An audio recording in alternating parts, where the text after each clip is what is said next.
Good morning, everyone. Can you all hear me? All right. For those of you who don't know me, my name is Leanna Cafaro. I am the president of the BLC Council. We have a relatively short agenda for you today. It's a beautiful day, so we don't want to take up too much time on your Sunday afternoon. But yes, Lil. You changed your name. I did change my name. Thank you for pointing that out. My maiden name is Tebow. I recently got married in May of this year, so I changed my name to Cafaro. So if you were confused by the name change, that's what it was from. And if you wouldn't mind switching to the next slide. Like I said, short agenda for you. Just a couple updates of things, what's going on around the congregation. We've got an update from Sarah on the Breeze database. Mark Hirsch is going to give us an update on the financials for the church. Bob Stoltz is going to give us an update on the sanctuary refresh and everything that's going on with that. And then I'm going to lead a quick discussion on council's ability to take on debt for the congregation. And that'll be it. So if I'd like to lead you all in an opening prayer. If you could all bow your heads, close your eyes. Heavenly Father, thank you for bringing us here this morning. We pray that your Spirit be with us as we look in the ways that we can use your work in our world. We pray that your Spirit guide our conversations and lead us as we continue to build lasting community that follows Jesus. In your name we pray, amen. So I'm going to hand it over to Sarah for the Breeze update. Good morning. I'm Sarah Morissette. I help with some of the church communications and office admin-y things. So I am here this morning to talk to you about our Breeze online directory. You will have hopefully recently seen that in slides in the morning, and in the Star you've seen Breeze online directory. So what is Breeze? In case you were wondering, what is this thing that everyone's talking about? It's an online church management database. So basically, from the office end, we use it to keep track of contact information. But more than just that, we can also kind of note who's involved in what ministries and what types of interests people have, so we can better know the congregation. If you want to go to the next slide, please. Why do we use Breeze?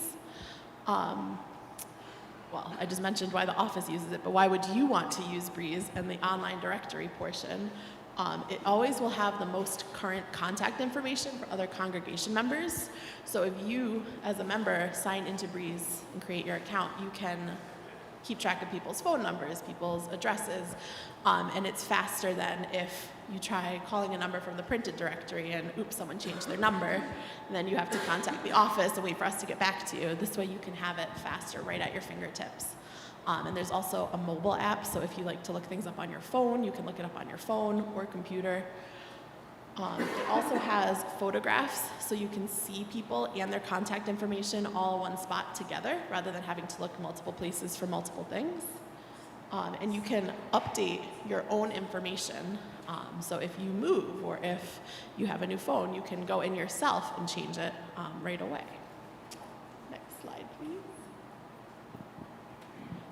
So how to use Breeze? There has been a lot of information in the Star, and I would say that's probably the best place to look for a step-by-step guide.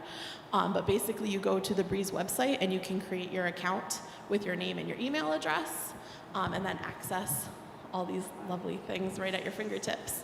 And if you need help or have any questions setting up your account, you can always come find me or Mark Fink, and we'd be happy to help walk you through it. Printed directory. We have the printed contact information directory now available. If you'd like one, just let me or Mark or one of the pastors know, and we're happy to grab one for you. And we also will have a photo version of the directory coming out probably later in August, aiming for by the end of the month. There are two separate ones, just the way our system works. We have to kind of print them separately. So there's a contact information one now and a photo one later this month. Any questions? Yes, Lil. I did all the work and I put all my information on there, but I forgot how to look up. What yeah, so you would go to that same website, the blcfairport.breezechms.com, and you can log in there. That long thing, yeah. The link is in the star. If you don't want to remember it, you can just click it from the star. Or I have it favorited, like on my computer, so I can go back to it quickly. It can be on the website. We will add it to the website. Yes, Jerry Ann. But you can put the Breeze app on your phone, and then when you open that app on your phone, it will ask you, I don't remember the terminology, but basically it wants to know what group are you associated with, and the answer is BLC Fairport. And then you're in.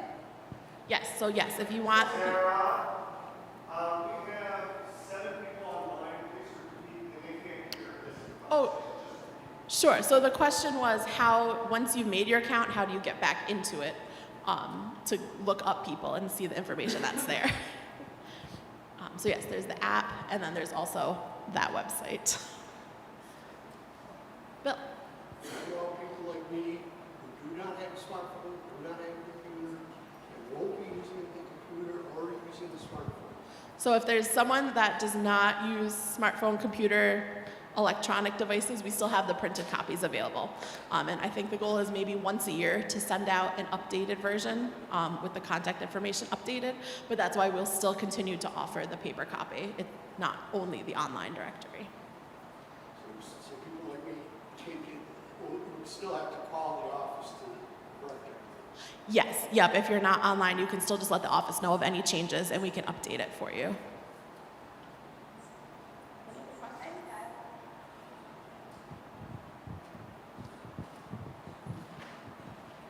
Thank you, Sarah. If you have any other questions later, like Sarah said, you can contact her, Mark, or either one of the pastors, and they can help you with that.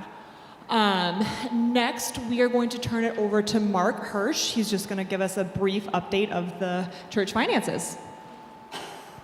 Thank you. So Glenda Lockhart is our treasurer. She unfortunately couldn't be here this morning, so I'm filling in for her, presenting a couple of slides that she put together.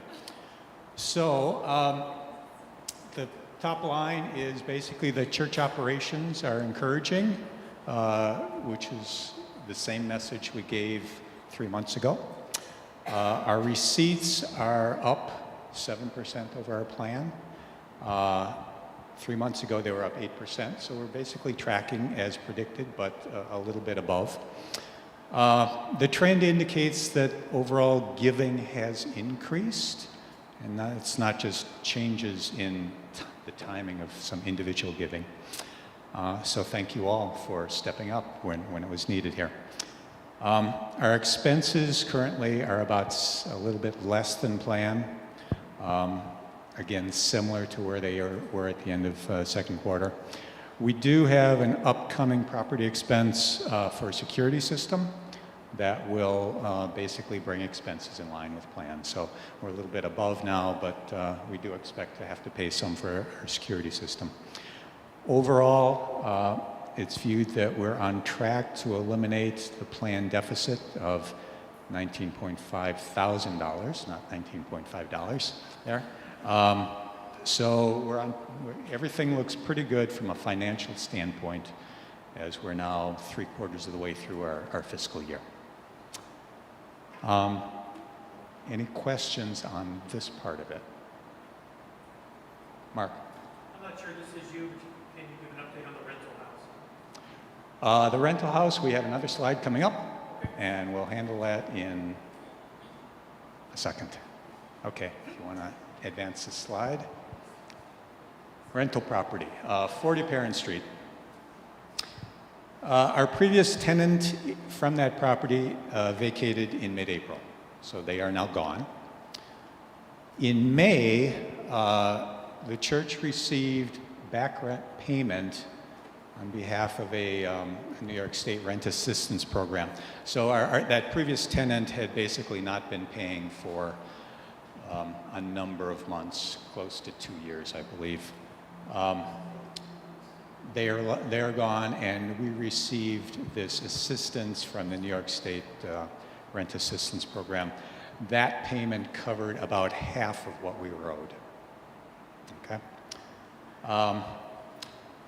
Our council decided not to pursue any further legal action against the tenant who's in default.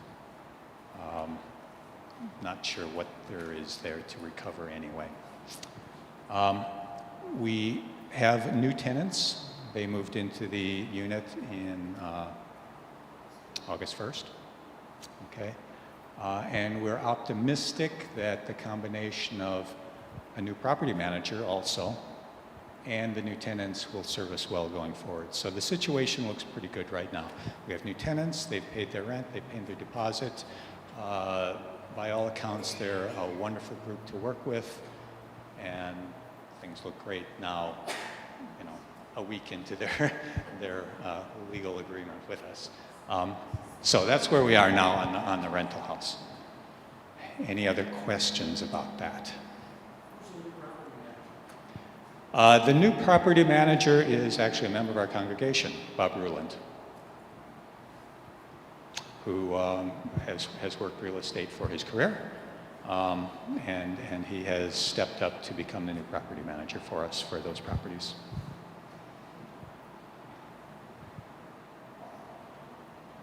Okay, thank you. Thank you, Mark. Next up, I'm going to pass the baton over to Bob to go through some sanctuary refresh updates.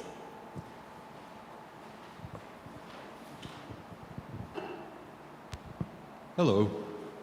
Can you hear me okay? And I'm not feeding back. Good.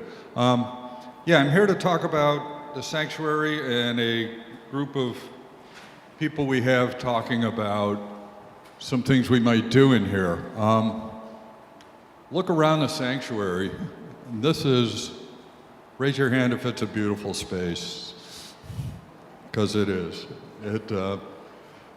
It hasn't always been like this. In 1980, we were an old-style church with an altar over there and some lines of pews. And at that time, the baby boom was coming in, the schools were overflowing, and we didn't have enough space. And our members at that time, some of you may have been here then, they went pretty big into it. They turned it sideways, they increased our capacity, they bought this beautiful organ, and just really transformed things, and it served us very well for a long time. In 2000, we added the narthex again to just make more space, more useful space, and to be a more engaging place. Now, the world has turned a few times since then. We're not as big as we were, and our leadership is spending a lot of time thinking about a lot of things of how we can increase our engagement with people, with the community, to draw people in. You know, a church grows by attraction, and what we want is to make our place more engaging, more attractive. So as far as the sanctuary itself goes, what we had was a situation where the carpets at the age of 20 are coming unglued, and we've decided it's time to have some new carpeting. Okay, well that's an investment, and we're going to make that. But at the same time, you know, our leadership was thinking, well, let's do some things. Let's see if we can do anything to make our place, you know, better suited for today. And so there's 7 of us in this group. Is there a slide? And it was formed last summer. It's got both the pastors, it's got our musical staff, Margie Gall, myself, Dave Chafee. So there's 7 of us in total. And what our charter is to look at how we might, you know, do things around work that does need to be done and that's going to be done, and to maybe do some additional things or some things differently to again make us, you know, better engaged and better serve today's needs. So some things have changed in how we use our sanctuary. We have more music, we have more other activities, we have more outside groups. The crowds are not as big as they once were, and we're now streaming our services. We're doing a lot of things. We put up these monitors, which are pretty useful sometimes. So what we first did, we started by sitting down and thinking, okay, what could be better about our sanctuary that we might be able to be looking at now? And I'd like you to, look at these and think about them a little and think of some more that we can add to our list, or any comments are of course very welcome, okay? So something that we're already doing some things about is the ability to work around the sides. When they did this sanctuary in the 80s, their goal in laying it out was to fit the maximum number of people. That turns out to be about 220 people in the original pews and the chairs where we had them on the sides. What came with that was a lot of constraints on how we use the space. So we thought, okay, we need space for bells, we need space for other music, we need space for maybe some other kinds of gatherings. So we went ahead, a couple years ago, we took out a couple rows over here by the Good Shepherd window and put in a little area for kids to be. And that actually worked pretty well for a while. The pandemic sort of put an end to that mode of working, but it didn't, it didn't affect anything else we were able to do or use of the space. So what we've done more recently is taken out the rest of these pews. They're scattered around the church. You'll trip over them if you're not careful. So be careful. But we thought, okay, we had the bells over here for a while, and that was really nice. They were more out. They were more facing the congregation. It really did work well. Now, what it's in now is the mode of maybe half a dozen less seats than there was with the pews there, but they're turned, they're facing in. I sat over there this morning, it was actually a good seat. So that's something we've done already. But the ability to work around the sides, over there we can be pretty squeezed in sometimes when the choir turns out in force. There's some narrowness of the aisles over there that's a constraint.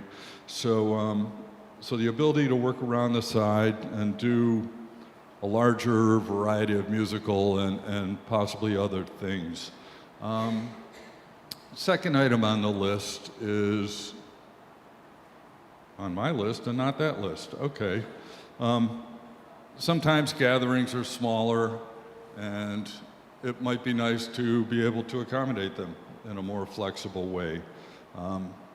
We're not a large sanctuary, so it doesn't feel like you're lost in a huge cavernous medieval structure, but it's it's good to be able to accommodate smaller things, larger things, community gatherings of different sizes, things like that.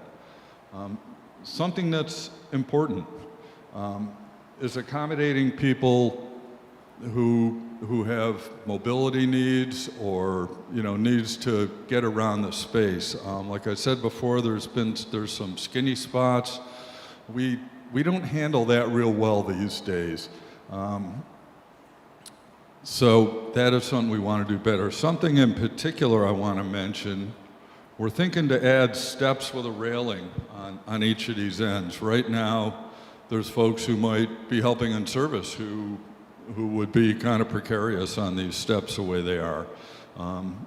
That's something we could do in terms of, doing whatever flooring adjustments we make.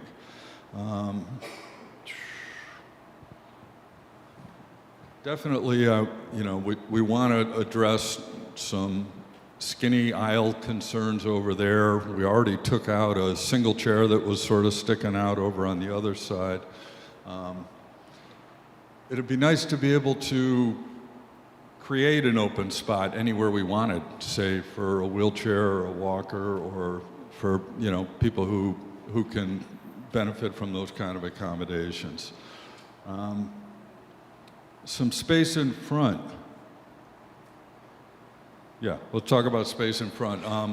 When we have a funeral, if you have a casket up here, there isn't really room. For communion, it can be a little squeezed in. We're thinking, okay, we could probably live without these 2 front rows or use chairs instead of pews and be able to move them out, create some more open space. Not hard to do, would be a pretty good benefit. The piano for recitals, we've had a number of musical recitals here. The piano can only come out to about here. It'd be nice if it could be more out, more out where it goes. So a little more space up here. Again, just backing off a little from the squeeze in as many people as you can approach. The pews themselves, they're pretty closely spaced. They're about like economy class. And I notice even now, without that many people in here, there's no one sitting in the centers. It's tough to get by people. So that's something to think about. So we've done a few changes already over here. We've gotten no feedback that it wasn't a good thing to do. Those brown chairs could be a little more comfortable, I noticed today, but they're not that much different than the wooden pews. So the things we're considering is, I guess I've mentioned changing up some things about the pews, creating more space to maneuver, more space to have groups around the sides and do things a little differently. Something that has come up, because it's a choice, is to add some higher quality seating arrangements. Now, churches these days, when they're made, a lot of them, probably most of them, don't have fixed pews because there's available chair systems that are movable and rearrangeable, and they're very comfortable, they're very attractive, and that is a way we could go. We could go that way on the sides, sort of make that more comfortable, or we could do it for the whole center of the church and sort of go from pews to seatings. So that's kind of a drastic thing. Bill, you have a question? For me, I like this view, if we at least keep a few pews in the back, because I need the pew in front of me to get up, and the chairs. Okay, that's something that we do have in mind. The comment was, yes, I will. The comment was that you use the pew in front of you to help lift up when you're standing up. So in the interest of everyone standing for all the hymns, we definitely need to accommodate that. What they do with these chairs, and you'll see in a couple pictures I have, is they have arms. They are in... I need it in front to Yeah. help me Well, we would... stand up by grabbing the back of the chair in front of me, probably flip or something. That point is taken. It can't be more precarious, by virtue of having chairs rather than pews. So do we, and for comfort, I just put that there, the wooden seats.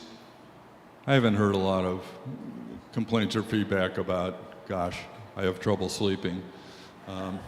We considered recliners over here, but they got kind of expensive, and the snoring would get in the way of the service. So there's that. Okay, next one. So these chairs, we did take a look at them. We contacted a company. They're located in Ohio. A very well-regarded place called Sauter Worship Furniture, I think. They're really nice. They're very comfortable. They're sort of a step-up version from these brown ones and the blue ones we have. So they come in several styles. The picture show the style that most resemble both what we have and sort of the more traditional church look. You can see that, in fact, in the picture on the left, you can see that their front 2 rows are seats, and then behind it are fixed pews of a similar style, and it just all looks good together. The other one in front, the other picture on the right is rows of single chairs. Those are 20 inches wide each, and those ones are without arms. They have kneelers. These people make their chairs to order. The fabric is choosable. The finish of the wood is choosable. You can see the one on the right is not that far from what we have. Actually, their least expensive choice is red oak, which is what everything is in our sanctuary now. So it can be that. You notice that the backs can be wooden or the backs can be upholstered. The backs can be sort of wide, reaching pretty far down, the way in that one picture, or they can be narrower, like you'll see in some others, or like our blue chairs that we have some of out in the narthex there. So that's the sort of thing. Next picture. Now, something to notice on this one, in the upper right, you see some of the wider ones. Those are triple wide. They're 60 inches. You can save some money with those. They have a mix of upholstered backs and wooden backs. That looks a little strange to me, but that's the. But you can see that you can mix in wider ones, narrower ones. It doesn't just have to be chair lined up. So there's just a lot of potential in the way these things can be done. What else? I guess that upper right picture. Is there another one? Check the next one. Yeah, okay. So on the left you can see the wooden back with the nice upholstered seats. Those are nice. And on the lower right you can again see the sort of mixture of the different widths. There's the single, double, and triple wides. Now, I don't see a lot in any of these, but any of those can have arms on either side. And we would hope, Bill, to your question, that having arms on a lot of them would make it easier to be getting up and down. When we had them here, I sort of held one while standing up on another, and they're pretty sturdy. They're not little folding chairs. So we would definitely pay close attention to that.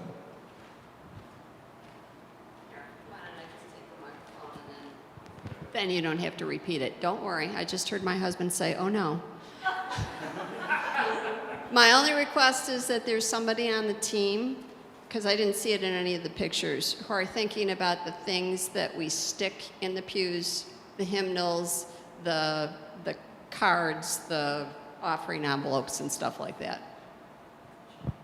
Okay, I trust that question got through to the online people. Yes, the chairs come, and I don't know if we can see it with any of these. You can get them with the tray under, the tray on the back. You can get them with either or both of those. If you look at that top picture of the blue chairs, you can see book holders and whatnot. Yes, in the upper right picture. Oh, yes, there's hymnal holders on the backs of those chairs. So it would be, I think it would, feel about like what we have. Have you thought about the cost of upholstery? Well, like when kids get gum on them, or they need to be replaced in 10, 15 years? Okay, the question was, or a comment that upholstery gets stained by various things. Hopefully we have lots of kids. Hopefully they're not drinking purple Kool-Aid. Well, the seats won't be white. We know that. But yeah, that's something we would have to deal with. That's true. That's true. And it's, you know, they should be vacuumed sometimes. You know, yes, they would have to be kept clean and in good condition.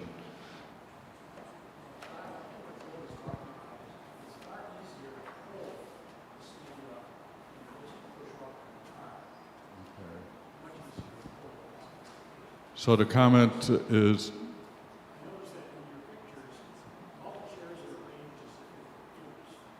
yeah.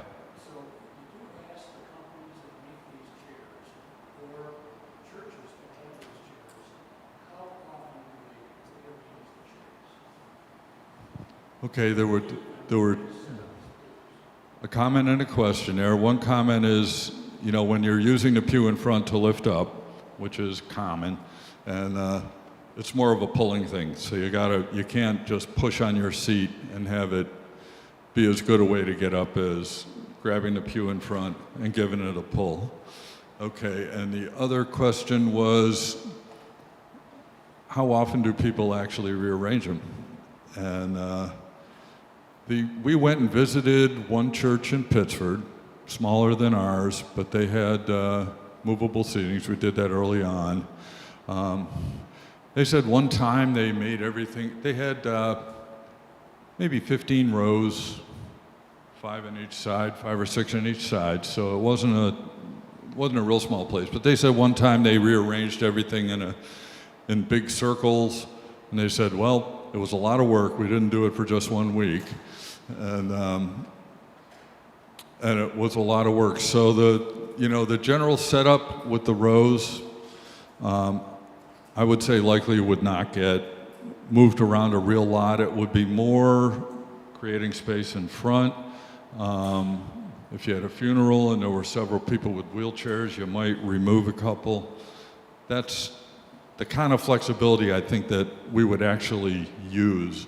Over there, of course, having chairs, you know, we could go with something better there, but those we'd have to have, you know, nice stackable ones that we could store out of the way for when we have music over there, or the bells are set up, and be able to put them back. So I would say more moving things around the edges than the main body.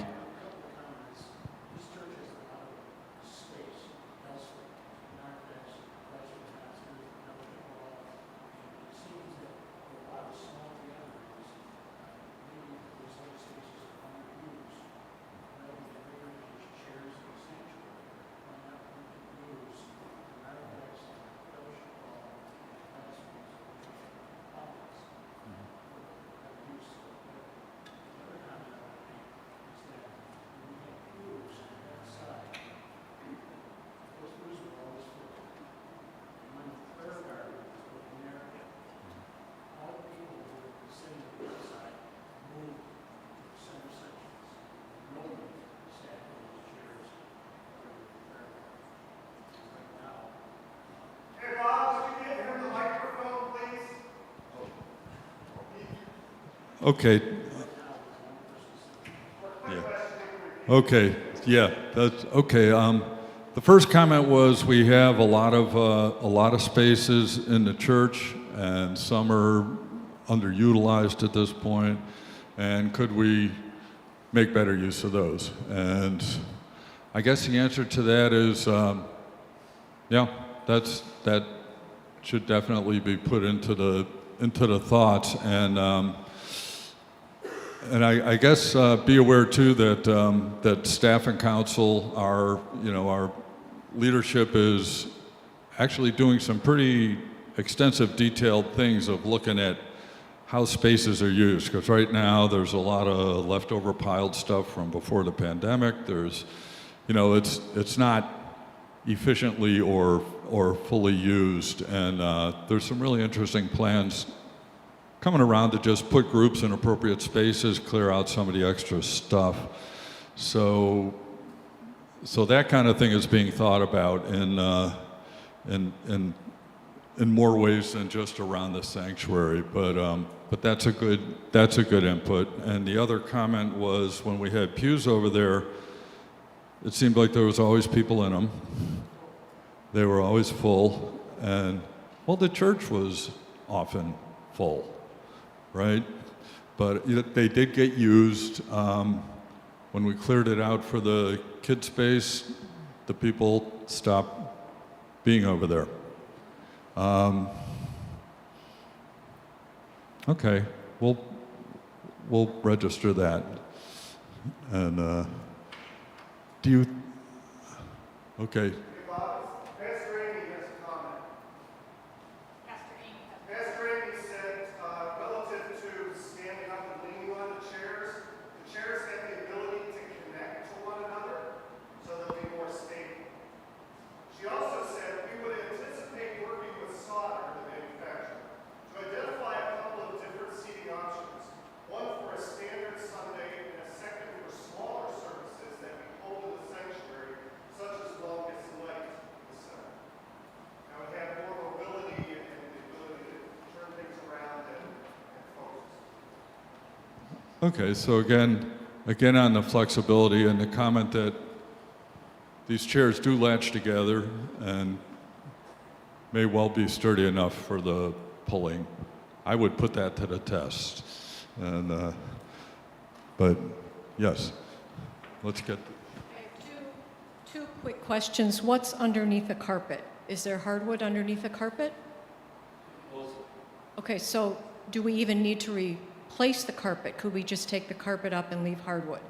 And then my second question is, it seemed just about a year ago we were told that we were in dire financial straits, and Pastor Hoffman sacrificed her working hours so that we could continue to exist. And now I'm questioning, where is the money coming from for us to upgrade our sanctuary when, to me, the pews are satisfactory? If you want more intimate spaces, we have those blue ropes where you can rope off pews. That's what we've done in the past. If you have a casket for a funeral, someone could take out the first row of pews. I mean, we've done that in the past. I don't understand where the money is coming from for the sanctuary upgrade when a year ago we were in dire financial straits and we're still paying off the deficit. If there's hardwood underneath, why replace it? Okay, yeah, one question was what's under the carpet? And the answer is back to the row of posts at the end of the pews is hardwood. It's like under the pews. This hardwood has been sanded a number of times. I was told by a hardwood place it can't be properly refinished again. We did actually get some rough estimates on doing a new hardwood floor in the whole sanctuary, and I can tell you what that is. I'll have to check my notes.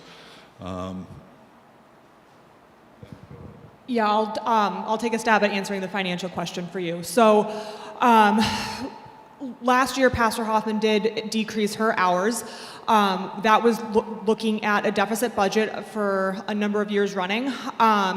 The improvements that we're looking to make to the sanctuary, the bulk of that would either come out of the capital reserve budget that we have, or we would do a call to the congregation and ask for additional fundraising specifically for this. So the general operating expenses, such as to pay a pastor's salary, that comes from the normal contributions and receipts that we receive throughout the year. Every so often, if there's a net increase in assets after a fiscal year is completed, we'll move funds over into the capital reserve to pay for projects in the future that might be needed, so it doesn't have to come out of the operating expense at that time. That's my understanding of how most of the project would be funded. So it would come either from a call to the congregation, similar like we did with the elevator, or some of the funds would be taken out of the capital reserve.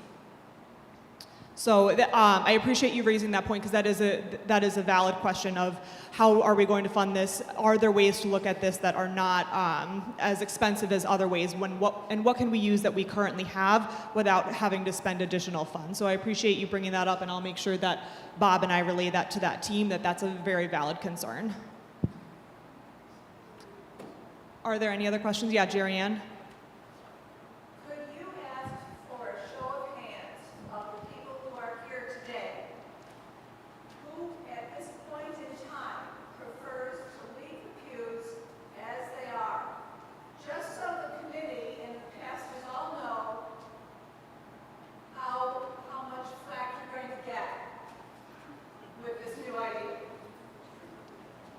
You just jumped ahead of my little agenda, so that will be done. So some of the costs, some of the numbers involved, as Leanna said, things that are predictable maintenance things, like the carpet's old, it's unglued, needs to be replaced. That's anticipated. It's in our capital budget. There's some other things to happen in this space. The stained glass windows need some of their 100-year maintenance. A couple other things going on around the building. The fire alarm system's being replaced. He mentioned that earlier.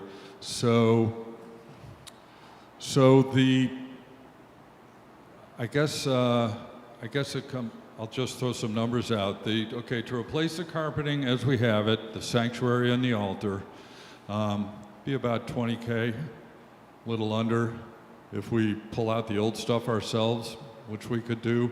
I think I intimidated the carpeting guy with the number of staples I've put into this one. You know, it's funny, the first guy we talked to, he had no problem. He said, Dad, I'll pop right up. The second guy said, how would you like to pull these out yourselves and save a bunch of money? So we'll see how that goes. Okay, to go ahead and carpet over here, where, you know, if we're going to have chairs and not pews, it might make sense to have one kind of flooring, and that would be that'd be about another $1,000. So around 20-ish, and that's what we expect when we budget long term for every some number of years to do the carpet. For adding chairs, the chairs, single ones are like $300 each, and so for instance over here, if we figure 30 chairs, there's I think 26 there now. We just use 30 as a number, that'd be about $9,000. On the choir side, those could be upscale chairs, and those would be about another 30 and a similar amount. The center sections right now hold 145 people packed. We figure to reduce it from one row, one less row in the front.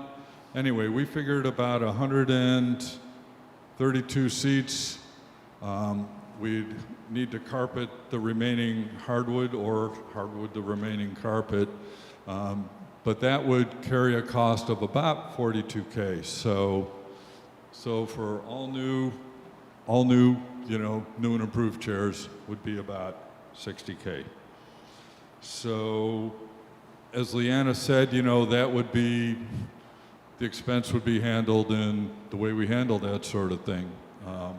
We turn the sanctuary, we put on the narthex. Those were all ambitious things, and if we decide that this is something that we want and can use, then that could be done.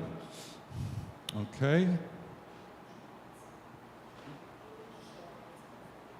Okay, so let's have a show of hands, and if people think we should continue looking into this, is that a question or a vote?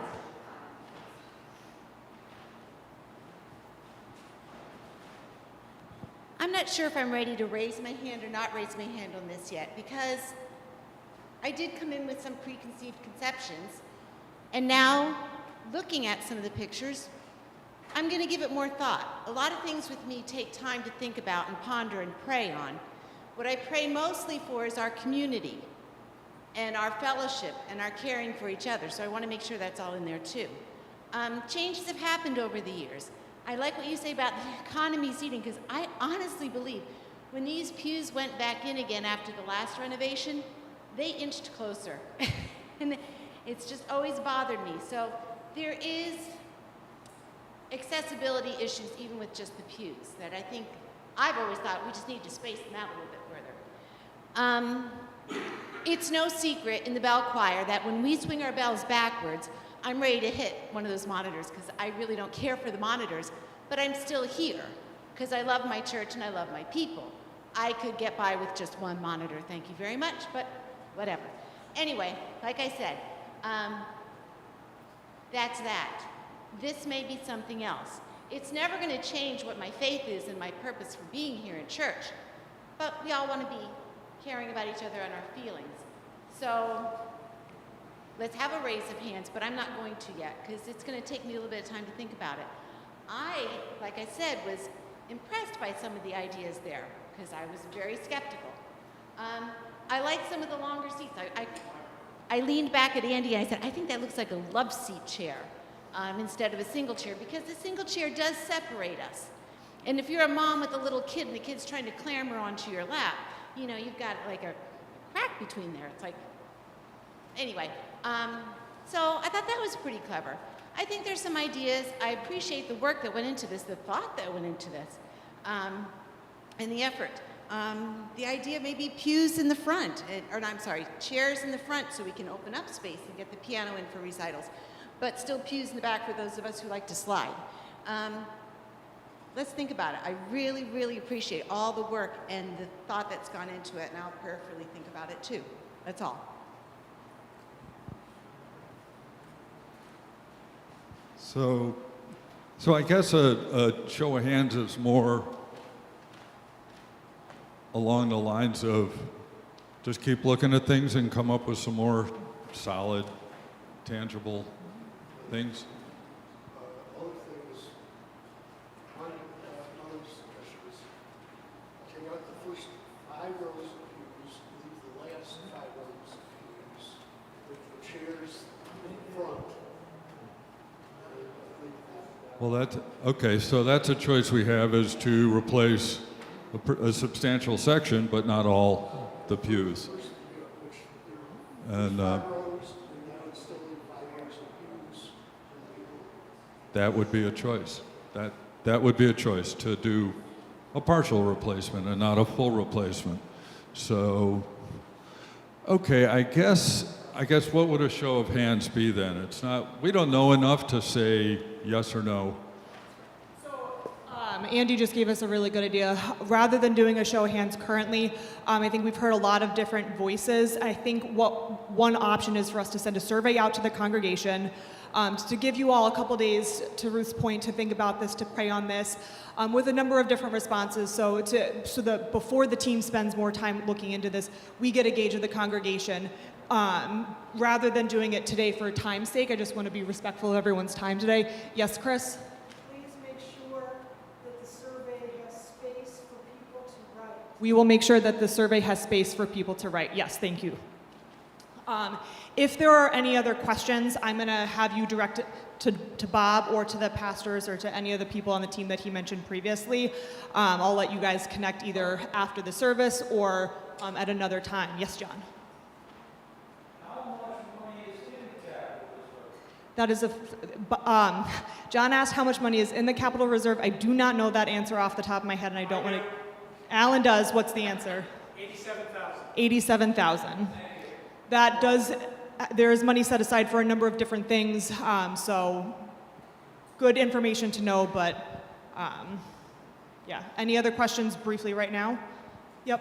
Just a quick comment on the survey. Could you have the survey include some of the things that were mentioned today so people can respond to those? Yes. Not just a blanket. We will have some of the information that was shared today in the survey so that people can review that. If like numbers, are you thinking? Not so much numbers, but concepts. Concepts. Of proposed changes so that people can respond to those proposed changes. That's a good idea, or bounce off of those. Here's another idea. Okay, so we'll include concepts so that people can reflect on that and then maybe come up with other ideas. Yes. Does anyone here know at any point in the church history where requests of stops or bonds or things to the church? Do we have any? The question was, do we have stocks or bonds in the church's name? Well, that were, that were requested to the church. And that, So I don't know on the church's balance sheet that there is, I'm not sure of the details, there is some of that, there are holdings and investment accounts for the church. Council has discussed that that needs to be visited at some point, how that will be utilized. So I appreciate you bringing it up in this conversation. I'm going to switch gears now. Like I said, if there's any other additional questions, please feel free to send them to the pastors or Bob or myself after the, either after today or during the week. Yes, Andy? Pastor Amy says, thanks for the good conversation. Pastor Amy says thank you. Thank you, Pastor Amy. All right, I'm going to switch gears a little bit. So the last thing that we wanted to talk about was council over the past couple months has, and really the past couple years, has received feedback from the congregation with everything with the PPP loan. So just wanted to have a short conversation today, give you a little bit of contextual history of how we ended up where we were and what we want to do going forward. So the Constitution, when we adopted the ELCA model Constitution, there's certain things that are required to be included in it, and there are certain things that are left up to each congregation to decide whether they want to include or exclude. At the time that we adopted the model Constitution, BLC chose specifically to exclude a line that was not required that said the Congregational Council may enter into contracts up to blank dollars for items not included in the budget. It was recommended at the advice of attorneys in the congregation to not include language that limits the council. We wanted to be able to move quickly and flexibly with some agility, and we wanted to not include any language that might hinder that. So that was a little bit of the reasoning why we chose to exclude the language at that time.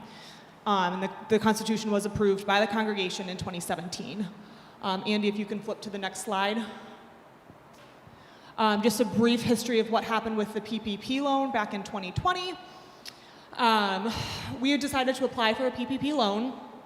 The council had concerns. We heard concerns that the council did this without speaking to the congregation first. If you all remember back to the early days of the pandemic in the spring of 2020, BLC was trying to figure out how to work in this new environment. It was very unprecedented times, and I was not a member of the council at that time, but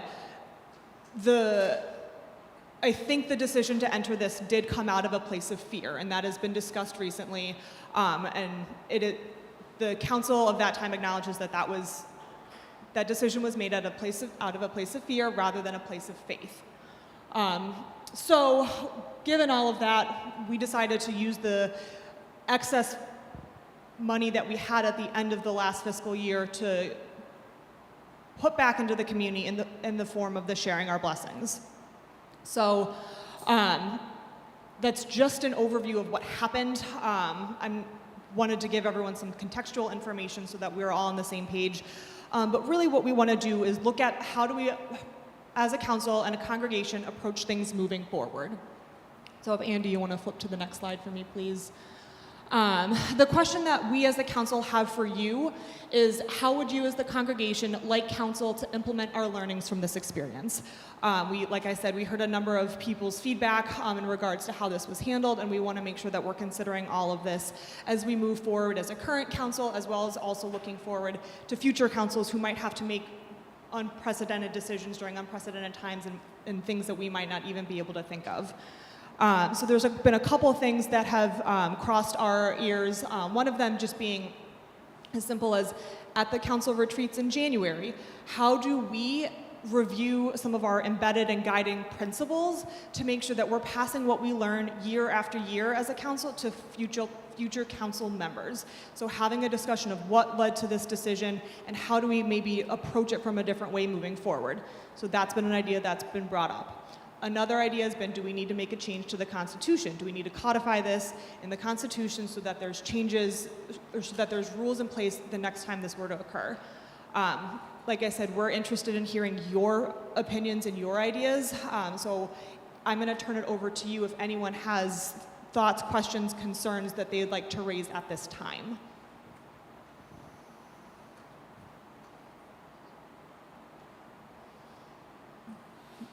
Don't have to be shy. Yes. So a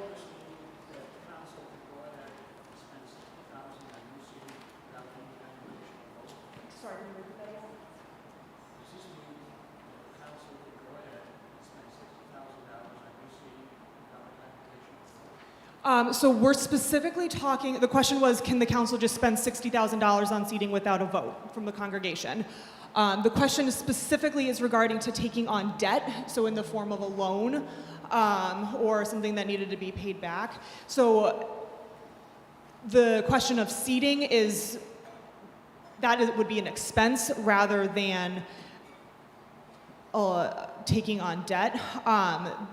We are allowed to spend within the proposed spending plan, so council can spend up to that amount, and I think there's a percentage after the fact, a little bit of wiggle room. But as a whole, we try not to make decisions without the congregation. So, no, yeah, Alan? Capital projects have to be budgeted and approved. Thank you. Capital projects have to be budgeted and approved. So we won't just decide tomorrow that we're going to go ahead and purchase $60,000 worth of chairs because we woke up and felt that way. That'll be something that's taken into consideration as an expense rather than taking on debt. So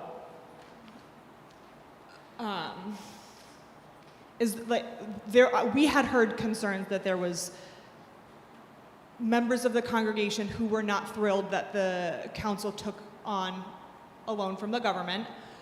So we want to make sure that feedback is heard and we implement that in our decision-making process in the future. If the congregation feels strongly that we need to do this in a specific manner, we want to make sure that we hear that feedback. It doesn't appear that this group today has a lot of strong concerns one way or the other, is what I'm gathering. Okay. Andy, is there any questions or comments in the live stream? I want to make sure that I acknowledge that group as well.